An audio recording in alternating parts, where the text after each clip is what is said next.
Многу нерегулирани состојби во пчеларството во Македонија оставаат простор за редица негативни појави кои ги поткопуваат стратегиите и им создаваат сериозни проблеми на пчеларите. Парадоксот да биде поголем државата од една страна со субвенционирање од 600 денари по пчелно семејство ги помага одгледувачите, а од друга страна дозволува на пазарот да влезе неквалитетен увозен мед кој под македонски бренд со пониска цена го девалвира овој драгоцен пчелен производ и создава нелојална конкуренција. Како да се спречи тоа, засега нема решение ниту пчеларите, ниту надлежните институции.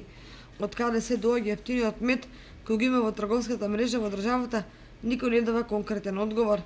Намерен или случајен пропуст се прави и со неиспишувањето на потеклото на медот на етикетите или ембалажата, па потрошувачите најчесто се доведуваат во заблуда. Пчеларите велат дека неквалитетниот или фалсификат мед не може да се препознае од око. Меѓутоа сигурни се дека во него има некакви состојки кои се идентични со вистинскиот мед, а всушност ги нема природните состојки. Но кога се работи за увезен мед од Кина или други земји, сомневањето се дека таможната технологија може да направи своевидна копија на природното со вештачко. Впрочем, појавата на така наречен пластичен бел ориз од кинеските малверзатори најдобро го потврдува тоа.